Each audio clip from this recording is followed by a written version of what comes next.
bien dans son job, vous êtes peut-être une TPE, vous êtes peut-être un commerçant, un artisan, et vous galérez à avoir un site internet, à pouvoir gérer tout simplement ces outils assez basiques, mais vous n'y arrivez pas. Comment faire? Eh bien, on va en parler justement avec Mathieu Douchy. Bonjour Mathieu. Bonjour. Ravi de vous accueillir, fondateur de Créactif, organisme de formation. Tout à fait. Alors quand je vous dis entreprise de la tech, vous me dites non, attendez, c'est pas ça du tout. Comment vous vous définissez? Alors, on est un organisme de formation pour les entrepreneurs. Donc, tech, c'est un terme très start-up. Comme nous, on est appliqué essentiellement à la TPE. Évidemment, on ne parle pas trop de tech, puisque ce n'est pas le petit artisan qui va vous parler de tech, mais plutôt une start-up.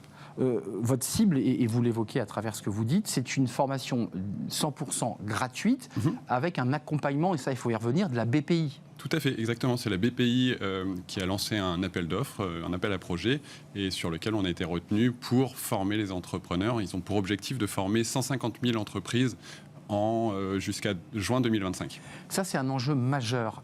Et je mets de côté les grandes entreprises, même celles qui ont 250 salariés, parce qu'ils ont un DSI, parce qu'ils ont tout.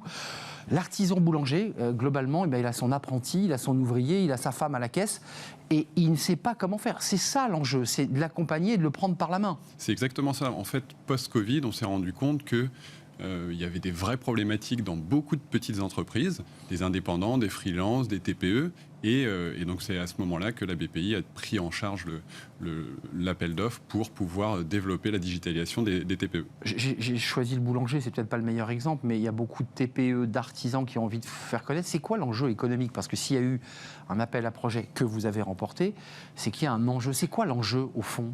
L'enjeu, c'est que on sait très bien qu'aujourd'hui, une entreprise qui n'est pas en ligne, elle va avoir des difficultés pour avoir de la visibilité, elle peut avoir des difficultés pour recruter, elle peut avoir des difficultés pour trouver des clients. Et on sait très bien qu'aujourd'hui, par exemple, avec les réseaux sociaux, on peut arriver à aller chercher des clients, on peut gagner en visibilité. Et ça, c'est aujourd'hui très important. Concrètement, le contenu de ces formations, alors sans rentrer dans le détail, mais on voit bien que la demande principale, j'imagine, c'est créez-moi un site internet. C'est ça la demande principale? Alors, on a toujours une demande assez forte sur la création de sites internet, mais aujourd'hui, la demande principale, elle est plus sur la gestion des réseaux sociaux. Bien sûr. Puisque aujourd'hui... C'est presque fini les sites. Tout à fait. Alors on en a toujours, puisque une fois de plus, dans les TPE, il y a plein de personnes qui sont sur le front tous les jours et puis qui n'ont pas le temps de créer leur site internet.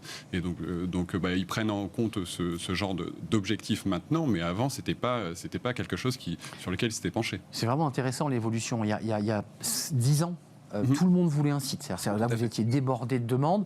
Les sites, aujourd'hui, on s'aperçoit que les gens n'y vont plus et qu'ils consomment principalement le net sur leur téléphone. Donc, il faut leur proposer des outils adaptés. C'est bien cela? Tout à fait, exactement. Comment vous faites? Parce que vos formateurs doivent s'adapter quand même. C'est pas si simple. Ils ont l'artisan. Alors, parfois, c'est en visio. C'est quoi? C'est en visio. C'est tout est en visio. Tout à fait, exactement. Donc, on le prend par la main, on partage l'écran? Exactement. Alors, c'est très concret. Depuis les premiers jours de Créactif, on s'est lancé en 2010. Et moi, depuis le premier jour de Créactif, c'est des entrepreneurs au service d'autres entrepreneurs. Et donc, avec un objectif un minimum de théorie sur nos formations, un maximum de mise en pratique. Donc, ça veut dire que si, par exemple, on parle réseaux sociaux, eh bien, on va avoir la théorie très rapidement. Et très rapidement derrière, on met en pratique, on commence à faire des posts, on crée son compte, etc. etc.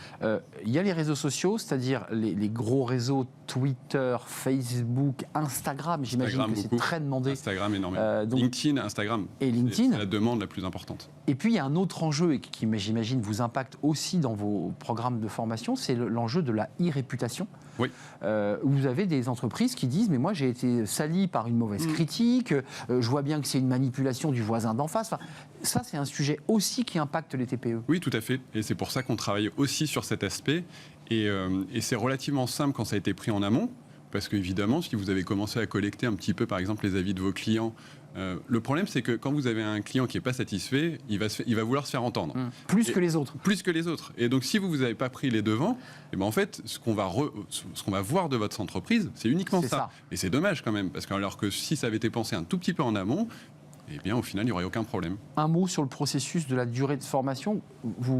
C'est une durée, j'imagine, qui n'est pas illimitée. Non, tout à fait. Il a le droit à combien de visio tutoriels avec un formateur? Alors, ça a changé dernièrement, mais on va jusqu'à 3 modules de formation. De 3 heures? Qui durent 10 heures chacun. D'accord. Donc, 10 heures chacun, ça veut dire découpé. J'imagine que l'artisan ne reste pas 10 heures devant l'écran. Non, tout à fait. Donc, on le découpe.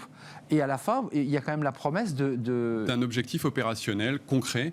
Ce qu'il faut savoir, c'est que nous, à 81%, les personnes en fin de formation ont délivré l'objectif opérationnel, c'est-à-dire le site internet si c'est un site internet, le réseau est paramétré si c'est un réseau social, etc. etc. C'est passionnant, donc ça vous oblige en amont à avoir un diagnostic extrêmement fin de la demande de votre client, parce que sinon vous passez 10 heures à essayer de comprendre ce qu'il veut. Exactement. Déjà, on est obligé de faire des groupes de niveau très, très précis pour pouvoir orienter et puis pour pouvoir mettre les personnes avec le même niveau dans le même groupe. Et puis après, on avance vite, parce que atteindre l'objectif, c'est pas simple. On entend bien que le formateur a combien une dizaine de personnes maximum. Donc, un à Calais, un à Châtellerault, c'est aussi l'occasion de se parler, non? Tout à fait. C'est de l'échange d'expérience, non? Ça crée des synergies toujours très intéressantes entre entrepreneurs, c'est toujours intéressant. Un dernier mot, l'utilité, on la comprend, c'est une utilité aussi de visibilité. Ça se poursuit, ça se prolonge, parce que j'imagine que tout le monde a envie d'avoir cette formation digitale.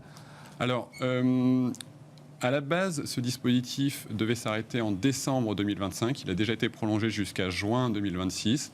Puis on verra. Enfin, ça, je ne suis pas dans les petits papiers, donc c'est pas à nous de décider, mais c'est tout à fait possible que ça aille plus loin. Après, il y a dans tous les cas toujours la possibilité de se former, notamment avec le CPF, même si Même si le CPF est un peu plus contraignant. Voilà, c'est ça.